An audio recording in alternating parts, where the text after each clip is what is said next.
Did you inherit $1 million from your grandparent, or are you about to become wealthy from someone else's hard work? If you say yes to these questions, this show is not for you. You, the hardworking, committed, and ambitious professional who have a 9-to-5 corporate job or a 12-hour shift worker keeping the assembly line running. Perhaps you run your gig as a freelancer, or maybe you run a small business. You are in the right place. Welcome to the Career Evangelist Podcast, where you get your weekly tips, ideas, strategies, and inspiration to find purpose in what you do so you can build a career you are passionate about and live a fulfilled life. Here is your host, Vola Alabi. Welcome to the Career Evangelist Podcast. Today we have a powerhouse in real estate investing. It is no other than the private money authority himself, Jay Conner.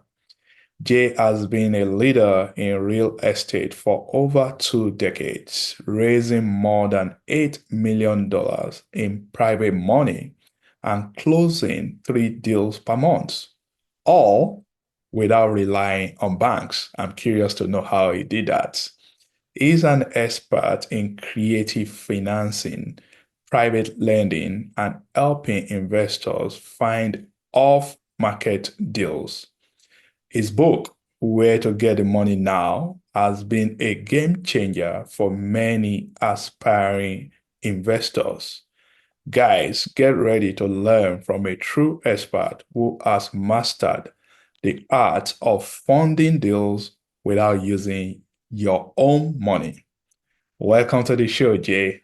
How are you? Thank you so much. Thank you so much. I'm so excited to be here to talk about what I'm so passionate about, that being able to raise unlimited funding and private money for your real estate deals without ever having to ask for money. Thank you so much for having me.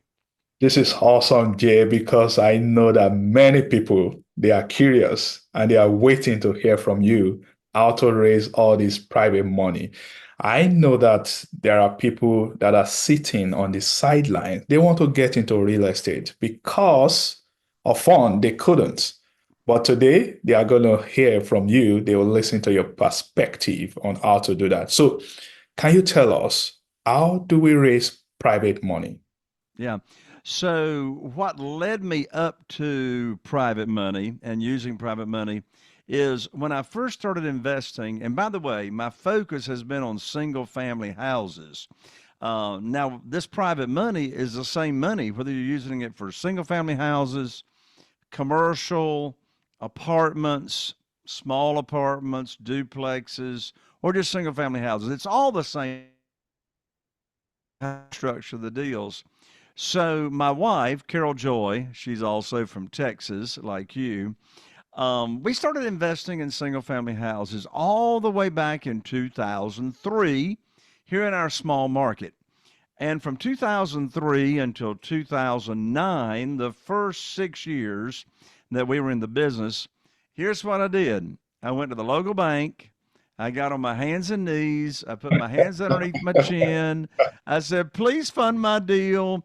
And of course, the banker would make me pull up my skirt so they could see my personal assets and give me a colonoscopy and pull my credit and make me, cough up financial statements. Well, I had to do all that stuff. I had to jump through all those hoops for the first 6 years. But then everything changed in January of 2009. In January of 2009, after being in this business for 6 years, I called up my banker. He and I have been doing business for 6 years. I called him up, and I had 2 houses under contract to buy. And so I'm talking to my banker. His name was Steve.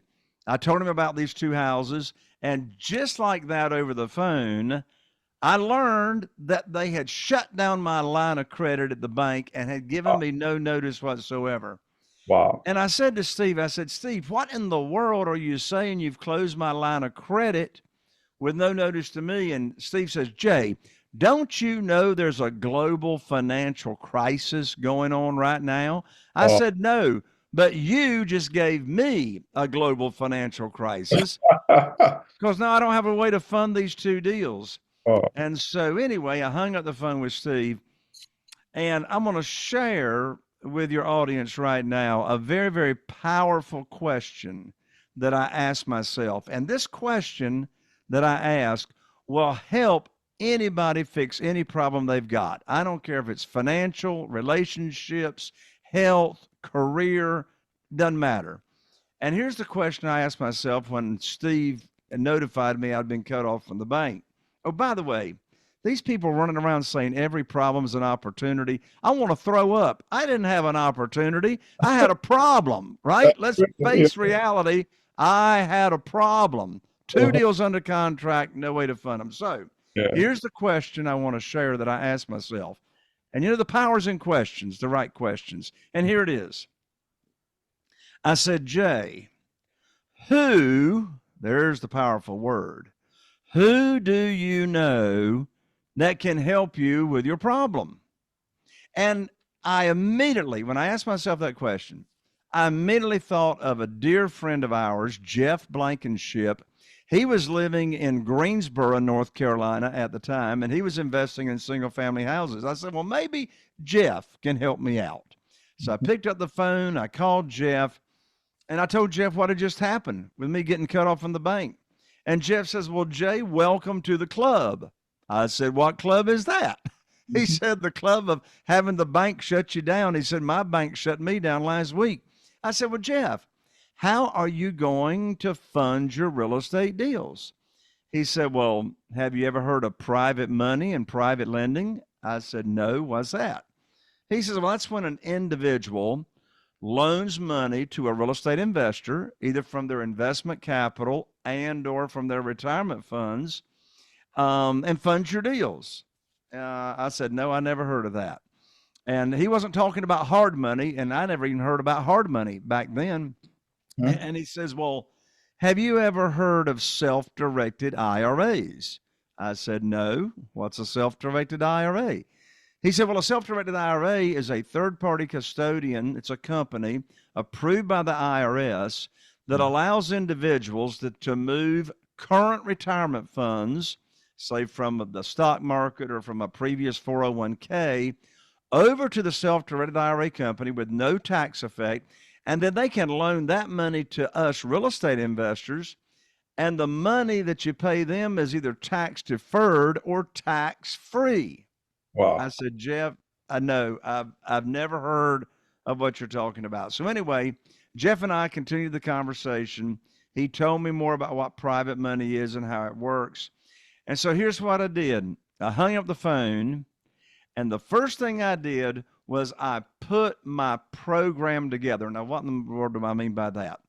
My program, my opportunity that I first was going to go about here in my local area where we live and expose and offer this opportunity to people in my own connections, people I go to church with, people in my cell phone, people at the Rotary Club, etc., and just let them know about private money.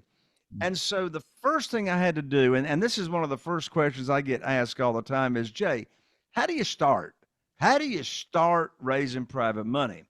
Well, the first thing you got to do is get your mindset right. You got to own the real estate in between your ears before you start going out and buying and selling real estate using private money. So what did I do? Well, here's what I did. I put on my teacher hat. Great money teacher. I put on my teacher hat. And my teacher hat says private money teacher. So I set myself up as an expert. As being able to offer an opportunity and information to people in my own connections that had never heard about private money. Here's what's interesting. Today, Carol Joy and I have got 47 individuals, just like you and me, regular people. These are not like high-profile people, regular people like you and me. I got 47 private lenders that are funding our real estate deals, either using their investment capital, just liquid funds, and or their retirement funds. And you know what's interesting? Not one of these people had ever heard of private money or private lending or self-directed IRAs until I put on my Yeah. teacher hat and Yeah. I started teaching them about this opportunity. Now, here's a very, very important part of the system that I created that's critical to understand. It's very important to understand to separate the conversations Mm-hmm. between teaching the opportunity as Right. to what a private lender is, what kind of rates of return you can earn, how to get your money back in case of an emergency, and not having any deal attached to it. Because here's a writer downer: desperation has got a smell to it. Mm-hmm. Desperation. The worst time to be raising private money is when you need it for a deal. So Right. if you lead with a servant's heart, exposing people and teaching people about this opportunity of what private money is, how they can earn high rates of return safely and securely, then they tell you how much they got, and then I come back and give them a deal to fund. And here's what's interesting: I've never pitched a deal in my life. So I'm going to share right now the exact script, how I get my real estate deals funded without ever asking for the money. And then I'm going to turn it back over to you, Bola. So Okay. here's the way it works. In fact, let's just do a little role play. So Okay. let's say, Bola, that you are one of my new private lenders. I've taught you the program. And, Mhm. let's say, you and I have known each other for a while. We're friends. Maybe we go to church together, whatever. We got some kind of connection. That's right. And so I've told you about the program. I've taught you that I'm going to pay 8%. You love the interest rate because you only get 3.5 or 3.75 at the local bank. I pay 8%. I've taught you how you can get your money back early in case of an emergency. I've taught you what the maximum loan to value is and all that. And you Mm-hmm. love it.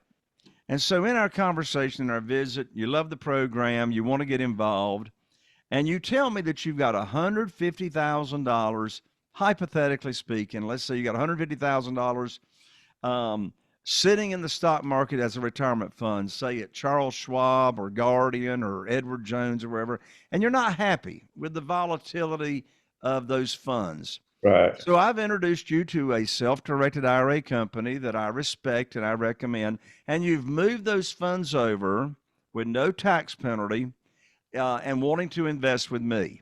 Perfect. You've done that. It took a couple of weeks. Now, here's the script. Bola, I told you that I would put your money to work for you just as soon as possible when you were moving those funds over. So let's assume you've moved the funds over. You've told me, you've called me up. You've said, Jay, the funds are ready. I'm ready to go. I say, great. I'm going to put your money to work for you just as soon as possible. So I call you up.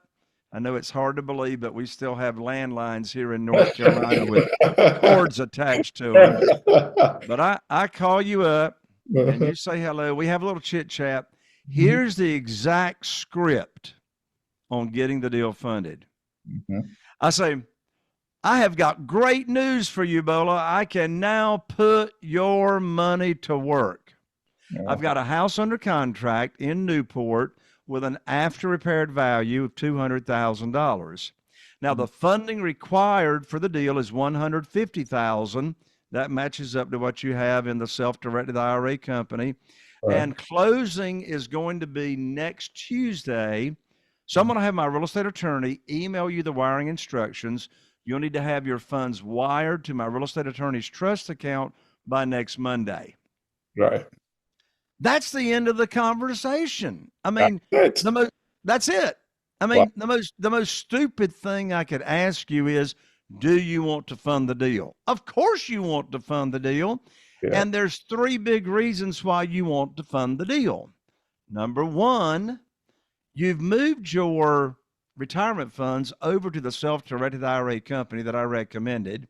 And Mhm. so you're not making any money until I put your money to work. Mhm. Secondly, I'm not going to bring any deal for you to fund unless it matches the criteria of the program that I already taught you. Mhm. Notice in that little script, I said I got an after repaired value of $200,000 on this house. The Right. funding required is $150,000. Well, That's 75% of the after repaired value. I didn't say 75% of the purchase price.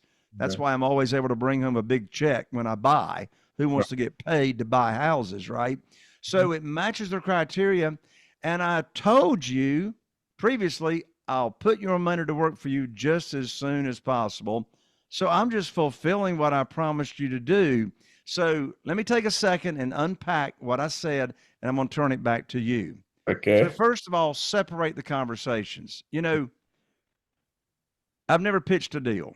And by the way, I know you've heard educators say what I'm getting ready to say, and I want to go run into a brick wall like the Kool-Aid character when I hear this. It drives me crazy. Have you ever heard the educators say, oh, just get the deal under contract. The money will show up. You ever heard that? Absolutely. Yeah. I want to throw up. It's like, where is the money going to show up? Is it like going to, like rain down on clouds or something? It's like, oh, have you heard them say this? The money always finds a good deal. Just get it under contract. The money always, has money got legs? No. Has money got a brain? No way. I mean, money is neutral. So it just makes sense to me. I mean, think about how much more confident you're going to make offers on deals when you got the money lined up, ready to go, and you can close on any deal in 7 days with private money. So that's just sort of an overview of what happens first, what happens second, what happens third. And it just takes the stress out of real estate investing. Oh, wow. Jay, this is amazing, I must tell you. Even if we end the episode right here, I know people will benefit. But let's try to unpack this. So let's say I'm the private lender, and you are right. You put, let's say, 8%. I don't know if that's your standard rate. Yeah, it is. It is. Okay. That's higher than what the bank would pay me today. So yes, that means I'm earning more. Now, I'm thinking about this. What is the typical duration, the length of the loan that you get from this private money lender? Typically, it's 2 years. 2 years? Typically, it's 2 years. So, this world of private money is very, very different than hard money, Yeah. And I never ask you the difference between hard money and private money. Yeah, that's and the list is long, right? But and I'll answer that. But we're doing business with individuals, and as you said, that 8% is a whole lot higher than like they could get at the bank. But anyway, I'm sorry, I interrupted you. Go ahead. So yeah, if I'm making 8%, that means I'll now be paying back the loan that I got from my self-directed IRA. That's correct? Correct. 8% every year. So and that's an annual percentage rate, just like you said. Yes. Yeah, so that is good for the investor that is putting money on you. But now the next thing that I'm thinking about is how often or how many private lenders do you have to reach out to in order to raise fund? Well, I haven't had to in many years because I just keep using the money over and over and over again. That's another great benefit about private money. Is like when you like I rehab most deals. We've rehabbed, renovated over 500 houses here in our local area since 2003. And so the private lender, they don't want their money back. If they get their money back, they're not earning any money, right? They just want to keep using it. So I'll either pay off the private lender when we're cashing out. So I'll buy the house, renovate it, put it on the market, and then I'll either cash them out or I'll do what's called a substitution of collateral. Mm-hmm. And we do this all the time because the private lenders, they don't want the money back. So if that note is still open and the note has not come due yet, if I have another property, because you see, I don't borrow unsecured funds. We collateralize every note with the real estate, with the property, right? All these single family houses that we do is called one-offs, Mhm. one-offs. So Right. that means the SEC does not regulate this, right? So we don't have to worry about the SEC, the Security Exchange Commission. And all these one-offs, see, I'm not raising money for a fund, right? I'm not syndicating. I'm not raising money for a syndication. I've got a single family house and a private lender, maybe a couple of private lenders, and each of them have their own promissory note. They each have their own deed of trust. Here in North Carolina, it's deed of trust. Mhm. Texas is a deed of trust. Mhm. Most states call it a mortgage. Yeah. And if you don't pay them as the borrower, they get the property. That's the protection. That's the Yeah. protection to the private lender. But back to the substitutions of collateral.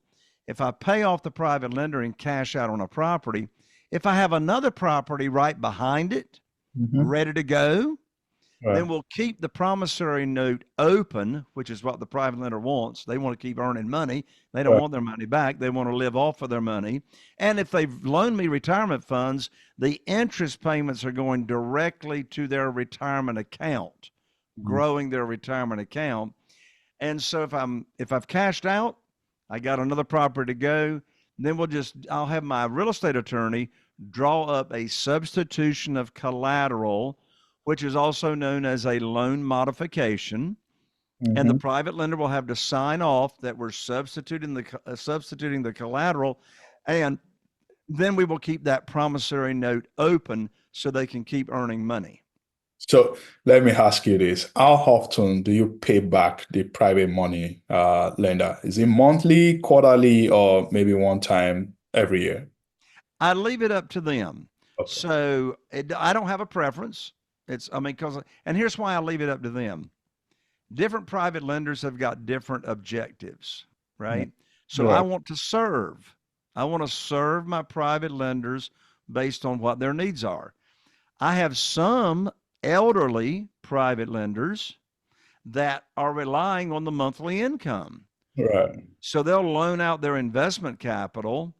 They need and want that monthly check coming in, right? And that's Right. fine because look, I'm bringing home a big check when I buy, so I can use part of that initial check to cash flow their monthly payments. Now, the Mhm. only way this works is if I'm buying properties at deep discounts. And I Mhm. do. I buy properties at deep discounts because they need renovation, right? So some need monthly payments. If they're loaning money from their retirement account, I never make monthly payments because that money's not going back directly to them. It's going in their retirement account. And I never make principal and interest payments. It's interest only, either interest only payments or interest only accruing, right? And Mhm. that's a win for the borrower and that's a win for the lender. It's a win for us to borrow because interest only payments are smaller than Right. principal and interest payments. And it's a win for the lender.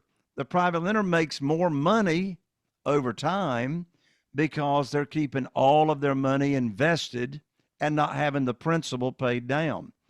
Now, if I'm borrowing the money from a retirement account, Mhm. I only do that quarterly, Okay. quarterly, a Right. quarterly interest. Okay. And with some of our lenders, I can structure the deal to where I don't make any interest payments at all.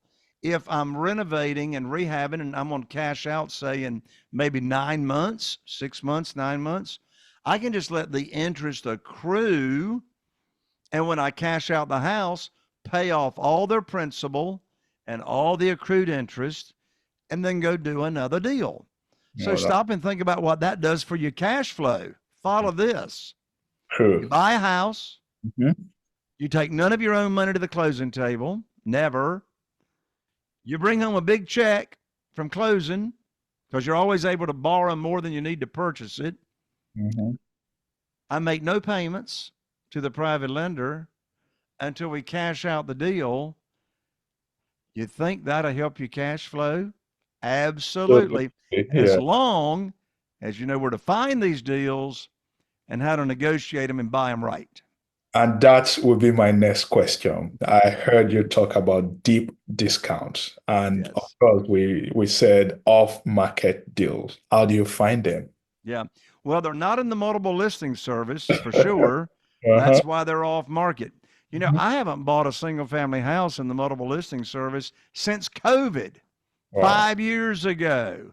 Yeah. Nothing in the multiple listing service, but we have no inventory.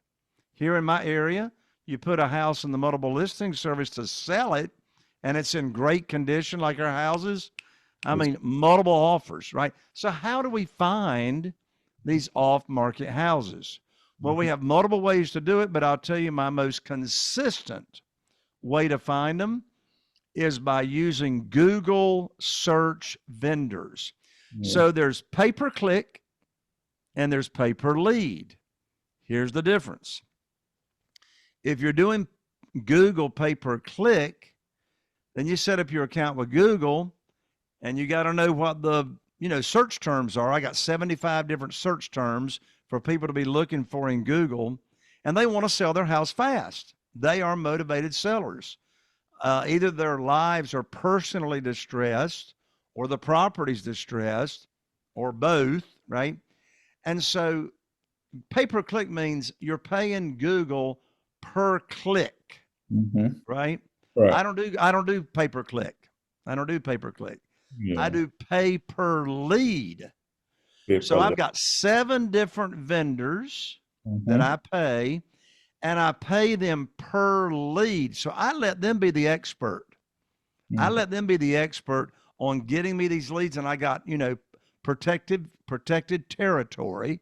So I only get the leads to these deals in my area. I don't have to compete with other real estate investors. And so, as long as you've got consistent seller leads from motivated sellers coming into your marketing, you got a business and not a hobby. So that was a long answer to a short answer. The most consistent way we get motivated seller leads, I've already gotten 3 this morning already, is from Google pay per lead vendor services. So are you teaching people how to do this? Of course. Okay, awesome. Because I know many of my listeners, they will want to connect with you and learn how to do this. I know there are people out there that really, really want to get into real estate, but money has always been their barrier. So this will be a service that my listeners will benefit from. Can you tell us one of your most profitable deal that you've closed? Sure, just a few months ago. So I live here in Morehead City, North Carolina, small area. Our total population that we target is only 40,000 people. We do 2 to 3 deals a month. Average profits are $86,000 per deal. But I don't share that to brag. I do not share that to brag. I share that to make a point.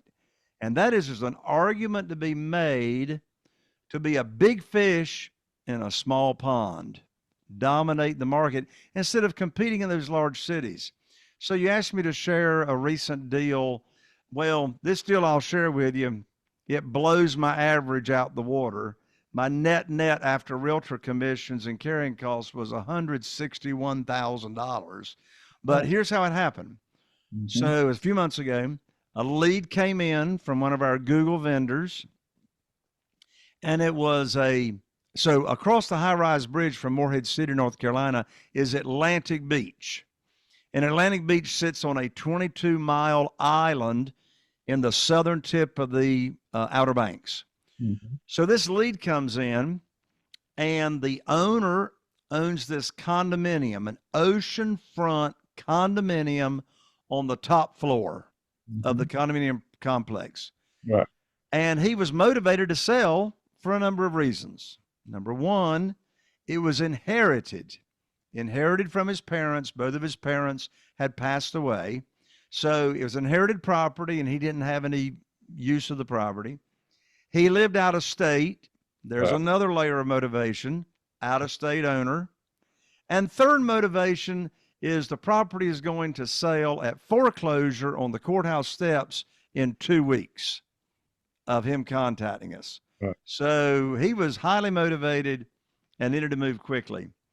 So anyway, he contacted us and we talked to him. We put the condominium under contract for $425,000. $425,000. It was totally furnished with luxury furniture. And when you were in the living room and looking out, you looked like you're in a cruise ship, Wow. looking at the ocean. Beautiful. The total renovation only cost $11,000, and that was for interior paint and some sheetrock repair.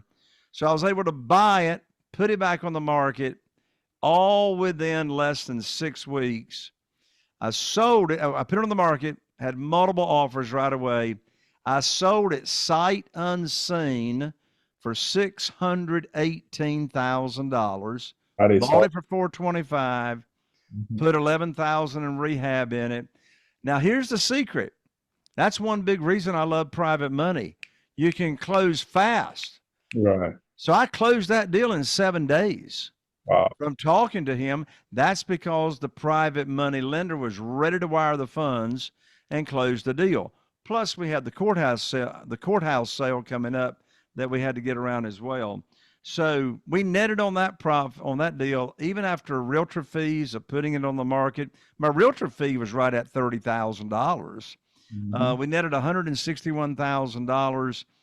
And the reason we were able to do it was because of the deals coming in, the leads coming in from our marketing, and having the private money ready to close, ready to go. Awesome. So, what's your top advice for anyone looking to build wealth through real estate? What would you tell them to do? Work with somebody that knows what they're doing, for goodness sakes. Maybe it's Bola, maybe it's somebody local, right? Maybe it's me, whoever, but don't make the mistake that I did in 2003. All I did was leverage my previous experience in the mobile home manufactured housing business. I read a few books, but I really didn't get a mentor or a coach to really work with me. So don't make the mistake that I did. Get somebody to work with you that knows what they're doing, and it'll save you hundreds of thousands of dollars. Oh, that is so good. So, Jay, we are coming to the end of this show. I try to keep it short so that my listeners can get actionable instructions from this episode. Now, in the beginning, you told me that you have a gift for my listeners, and it's your book, Where to Get the Money Now. Can you please tell us more so that my listeners Sure. can go there and find your book? Absolutely. This is a bestseller. It's on Amazon. It's called Where to Get the Money Now. And don't spend money on Amazon. I'm going to show you how you can get the book itself for free. But the subtitle is How and Where to Get Money for Your Real Estate Deals Without Relying on Traditional or Hard Money Lenders. And I'll autograph the book for you. I'll send it to you express mail. And you can get it at www.jayconner.com/book. That's Jay Conner with an ER, not an OR, JayConner.com/book. And there's a gold medallion up here in the right-hand corner of the book. The book also comes with 2 tickets to my $3,000 live event, but I'm going to send you the tickets, called the Private Money Conference. So I'll also invite you to my Private Money Conference live event, and I'll rush that right out. This will get you great foundation, get you started, very easy to read. Again, it's jayconner.com/book, and I'll rush it right out. Thank you, Jay. I'll be sure to leave the link in my show notes so that my listeners can connect with you. I appreciate all your wealth of experience, the knowledge, the information that you have shared with us today. I'm confident that my listeners, they will find this really beneficial. Thank you for your time, Jay. Thank you so much. God bless. God bless you too.